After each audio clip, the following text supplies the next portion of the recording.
crisis existenciales son un replantearte las cosas de tu vida. Entonces, por ejemplo, el tema de la pandemia generó una crisis existencial a nivel mundial. Cuéntamelo, por favor, todo. Cuéntamelo. ¿Son realidades, son verdades esas famosas crisis existenciales? Sí, sí, claro que sí, Mariela, son la antesala de los procesos después depresivos y ansiosos, ¿no? Porque tienen diferentes temáticas las crisis existenciales, pero son más bien entendidas como conflictos internos que se caracterizan por la falta de sentido de vida que las personas experimentan en estos momentos, pierden a veces su identidad, no sabes a dónde vas, qué quieres, etcétera. Entonces son reales y en eso vas trabajando muchos mecanismos mentales que a la final te van llevando a sentir ansiedad y depresión. Entonces es una época de transformación en realidad de las personas. Te decía, comienzas a cuestionarte mucho, ¿no? Aquí es cuando te haces preguntas como, ¿esto es lo que yo esperaba de mi vida? ¿Cuál es el propósito de las cosas? ¿Será que me he equivocado con lo que estoy viviendo, con lo que estoy haciendo? ¿Será que esto es lo que realmente he querido vivir? ¿Esto es lo que siempre soñé de mi vida? Entonces estas sensaciones a veces de inutilidad que las personas podemos experimentar en un determinado momento, pueden llevarnos a estas llamadas crisis existenciales que ya tienen que ver con un análisis de las esencias de las personas frente a las cuestiones de vida. Entonces, en esas esencias vas encontrando a veces preguntas sin respuesta que te llevan realmente a generar mucha frustración en determinados momentos. Te pregunto algo, ¿no será en ciertos momentos mejor no pensar? Cuando uno profundiza en tus pensamientos y en tu realidad de vida o en lo que está pasando, puedes llegar a conclusiones equivocadas o crear temores infundados. Bueno, Mariela, en realidad la principal herramienta de un ser humano para resolver cualquier tipo de conflicto, incluidas las crisis existenciales, es el tema del toma de conciencia sobre tu realidad. Entonces, pensar sobre tu realidad, pero con un pensamiento que sea coherente a esa realidad, es la clave realmente para salir de cualquier situación de tipo emocional. Pero lo que menos se tiene coherencia, o sea, lo que menos se tiene es coherencia en esos momentos. Claro, por eso es que cuando estás ya en crisis existenciales, por ejemplo, en cualquier trastorno psicológico, es necesario buscar el apoyo de un tercero porque no estás capacitada para mirar objetivamente tu realidad, pero de que apenas lo sientes, tienes que buscar resolver eso que te pasa, sí, porque eso normalmente no se resuelve solo, tienes que intervenir en tus pensamientos y tus emociones y es tiempo de buscar a veces ayuda. Bueno, la cabeza es la loca de la casa, ¿no? No hay duda. Los pensamientos es la loca de la casa. Uno cuando comienza a pensar mucho se complica mucho. Esa es Sí. la realidad de la vida. Sí, sí, sí, claro que sí, pero así como te complicas, encuentras respuestas. Por eso es importante saber cuándo y qué pensar, a diferencia de cuándo ya no pensar, porque a veces tus pensamientos están disparados, ¿no? Y Ujú. necesitas más bien calmarte para que tu capacidad mental pueda volver a enfocar lo que estés queriendo salir adelante o lo que quieras resolver. Pero obviamente nuestro pensamiento, haz de cuenta que es como cuando un caballo y un jinete están trabajando juntos. Así son nuestros estados emocionales, son como el caballo. Solo tienen fuerza y ellos corren y corren y corren, pero es el jinete quien dirige esa fuerza del caballo. Entonces, pensamientos sin emociones o emociones sin pensamiento en realidad no te conducen a ningún lado. Realmente se necesitan de las dos, pero el jinete es el que te ayuda a dilucidar a dónde quieres ir y encuentras respuestas a cosas complicadas de la vida. Las abuelas siempre nos ponían a hacer algo para que dejáramos pensar en tonterías. O sea, Sí. busca oficio para que no estés pensando lo que no es. ¿Me explico? O sea, estar ocupado también es importante, Johanna. Totalmente, Mariela. Mientras mejor enfocado esté tu pensamiento, con metas claras, con una visión clara de vida, con valores que puedan estructurar la coherencia entre lo que dices ser y lo que haces, es súper importante. Entonces, normalmente las personas podemos entrar en estados críticos en ciertos momentos, sobre todo, Mariela, cuando te pasan dos cosas principales. Uno, cuando estás en periodos de estrés o cuando tienes que tomar decisiones complicadas en tu vida, ahí es cuando puedes desarrollar una crisis existencial. O dos, cuando en cambio estás en lo contrario. estás tan aburrido de tu vida, estás ya andando casi sin ritmo, te hablo muy lentamente, sin propósito, no estás enfocado, las cosas no te salen bien. En cualquiera de esos dos momentos probablemente se detone una crisis existencial y normalmente las personas buscan alguna respuesta frente a esto, ¿no? Igual buscan intervenir, solo que a veces cuando estamos en esos estados no sabes cómo hacerlo y ahí es cuando necesitas buscar ayuda. Entonces pueden aparecer en cualquier momento y una de las características principales de estas crisis es que entras en estados de ansiedad. Esa es la principal característica o síntoma de una crisis existencial, es la ansiedad. Ya después de la ansiedad vas entrando en otros procesos que pueden ser más complicados. De la ansiedad pasamos a estados muy graves de estrés, comienza inclusive tu cuerpo a reaccionar ya ante estos estados, entonces dejas de dormir, dejas de comer, comienzas a tener rumiaciones que son como tendencias obsesivas a estar sobre el mismo tema, dándole y dándole la vuelta, ¿no? Entonces todo eso te puede llevar a un estado en el que puedes perder realmente la lógica de tu pensamiento y es cuando necesitamos tener ayuda. Solo no lo vamos a poder Solventar. No, Pero no lo ¿cuándo vas es a poder. necesario pedir ayuda? Porque hay momentos en que yo creo que hay personas que son de pensamiento fuerte y tienen mucha resiliencia. ¿En qué momento esas personas que capaz, que podrían ser muy resilientes y de pensamiento fuerte, sí necesitarían ayuda? Mariela, yo te podría decir que las personas siempre necesitamos a alguien que nos escuche y que pueda darnos un punto de referencia frente a lo que yo estoy expresando, aun cuando esté coherente y sienta que no estoy en un estado muy ansioso, el conversar con alguien siempre te va a hacer bien. Ahora, una ayuda profesional se requiere cuando ya comienzas a tener síntomas, tanto físicos como emocionales, cognitivos. Por ejemplo, los físicos, comienzas a dejar de comer, estás con insomnio, sientes taquicardia, como muy tensionado tu cuerpo, sientes como que una bola está aquí, ¿no? Que es el tema de la ansiedad. Mentalmente, estás pensando en cuestiones muy catastróficas, negativas, conductualmente te ves súper irritable, pasas llorando, estás consumiendo más alcohol, más tabaco, estás comiendo más de lo normal. Entonces tú te vas dando cuenta que tu estado ya no es normal, ya no estás bajo control de eso y ahí hay estas cuestiones emocionales que te comienzan a empeorar. Entonces ahí es tiempo de buscar ayuda profesional, cuando existen síntomas y signos que muestran que ya tienes un deterioro emocional. Ahora, te decía, normalmente uno tiende naturalmente, tiene estrategias personales que te ayudan a salir normalmente, ¿ya? Pero como vamos viendo, Mariela, por el estado de estrés y la sociedad en la que vivimos, el aceleramiento del mundo hace que hoy las enfermedades mentales sean bien visibles y muy frecuentes. Es decir, las personas por estos niveles tan fuertes de presión que tenemos, ya no estamos pudiendo usar solamente nuestros recursos personales. Cada vez necesitamos más ayuda para salir adelante. Por eso es necesario, por lo menos, conversarlo con alguien. Mucha gente tiende a guardar y no querer contar a nadie lo que te está pasando. Eso es uno de los errores más grandes que puedes tener como ser humano, porque no dosificas la tensión. Como una olla de presión, ¿no? Necesitas ese pupito que esté...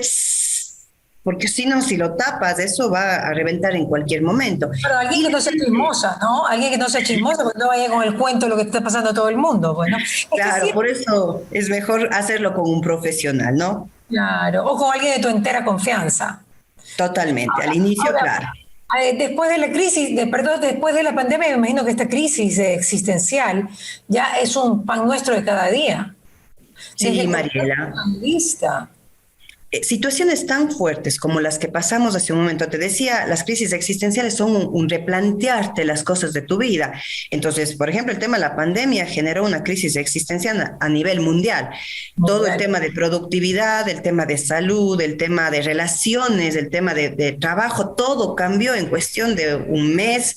De un momento al otro tuvimos que adaptarnos desde a estar guardados en un lugar hasta intentar manejar la tecnología para intentar comunicarnos, aprender, trabajar y todo eso era una extrema tensión. Por eso te decía, las crisis existenciales pueden iniciarse cuando tienes que tomar decisiones difíciles, cuando hay cambios fuertes en tu vida, ¿ya? Y puede aparecer en cualquier edad.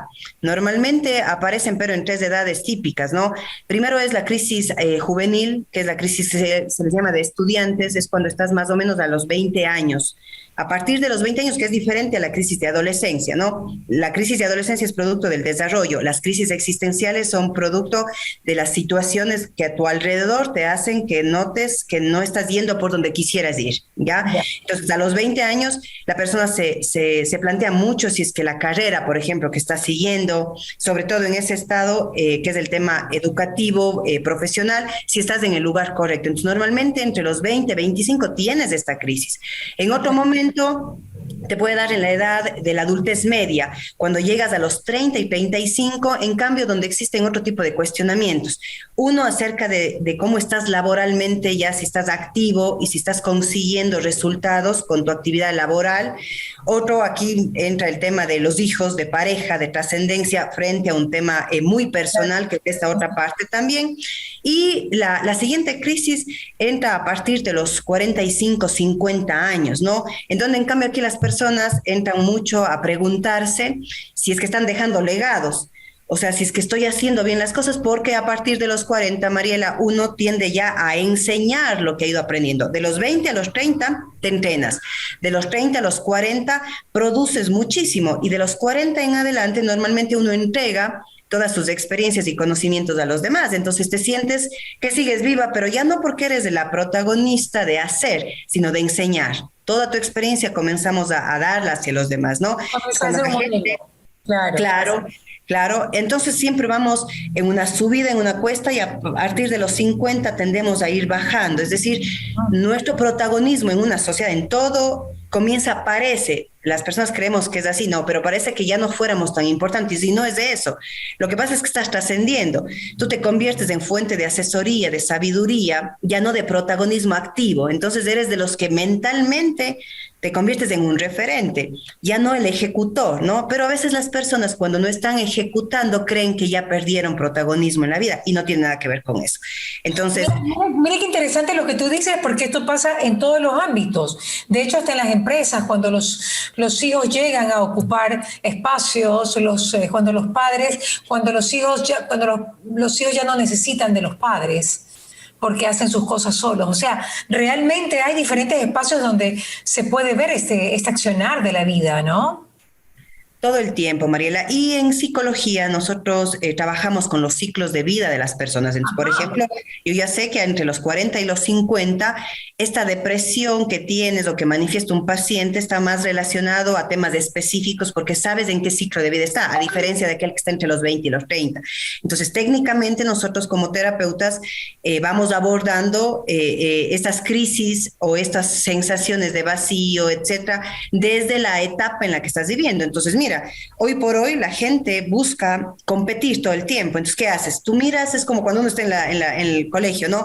Y miras el examen del otro y hasta eso ya te pasó la hora por no estar fijándote en el tuyo. Hubieses podido responderme a hacer una pregunta, pero como estabas pendiente del examen de tu amigo, a ver cómo le copias, no pudiste responder ni una pregunta.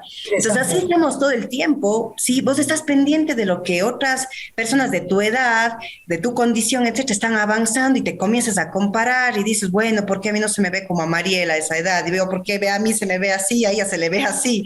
¿Por qué el uno alcanza esto y el otro no? Entonces estás tan preocupado de esto que te olvidas de tu propia existencia y desperdicias oportunidad para verte, para hacer y para ser lo que debes alcanzar ser y verte conforme a tu edad, a tu condición, porque cada persona tiene una vida diferente. Tiene condiciones diferentes de vida, Mariela. Entonces no te puedes comparar con nadie, aun cuando cronológicamente tengamos la misma edad, seamos del mismo sexo, tengamos la misma religión o tengamos la misma profesión. Siempre tenemos diferencias por las particularidades de los sentidos y propósitos de vida, Mariela, aun cuando estemos en un mismo lugar. Y eso las personas no lo entienden. Entonces, cuando tú intentas ser una licuadora, cuando en realidad eres un horno, claro, y ves a la licuadora y dices, ay, a mí me gustaría tener esa forma, moverme de esa manera, pero es que tú eres horno, y el horno a veces intenta licuar, y la licuadora intenta hornear el pan. ¿Sabes qué? Siempre va a salir mal. Nunca hace bien. Encuentra vida un grupo de chicas famosas que le decían la licuadora en los 80. Entonces, pero bueno, estás perdido, sin propósito, no sabes quién eres. Sí, sí, sí.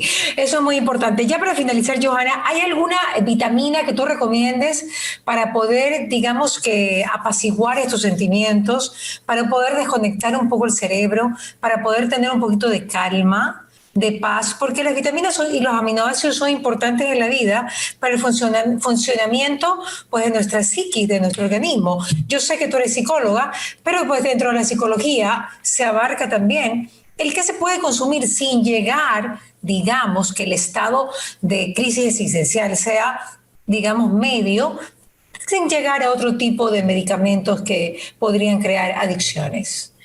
Sí, Mariela, los medicamentos ya psiquiátricos no son recomendables para este tipo de estados, ¿no? Porque son estados emocionales. Los psiquiátricos ya son para estados neurobiológicos que requieren este tipo de intervención. Puede darte que después de una crisis necesites apoyo psiquiátrico, sí, pero no es lo recomendable. Entonces, lo recomendable es cosas de salud mental. Primero, Mariela, ejercicio.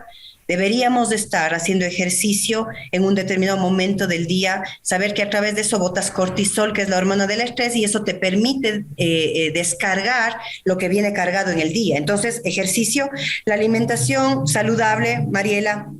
Hay que saber alimentarse.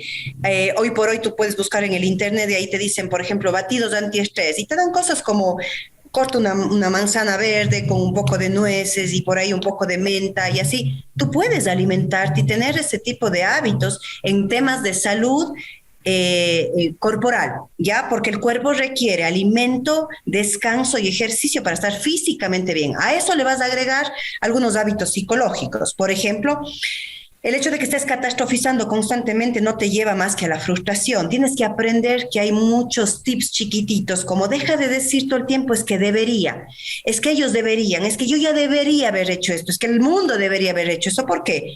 Porque cuando los deberías están enfocados hacia los demás, siempre eso te causa resentimiento. Cuando están enfocados hacia uno, Mariela, te causan culpa. Y cuando están enfocados hacia el mundo, te causa frustración. Entonces, culpa más frustración más resentimiento, la única conclusión es amargura. Te vuelves un ser amargado. Nada te complace, te resientes con todo el mundo, no quieres nada, nada te gusta. Entonces tienes que tener mucho cuidado con la forma en la que dices, es que debería, es que deberían ellos, es que yo debería, es que el mundo debería, es que los políticos ¿Cuál sería la oración perfecta, Johanna? Mariela, el mundo es como es.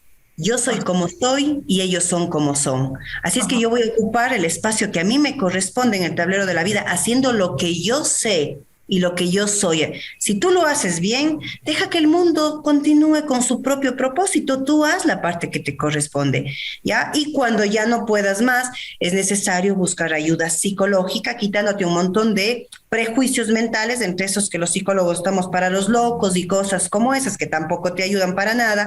No, pero una palabra específica en vez de debería, cuando tengo un pensamiento catastrófico, la gente debería respetar el tránsito, la gente debería amarse más, yo debería amarme más, él debería amarme más.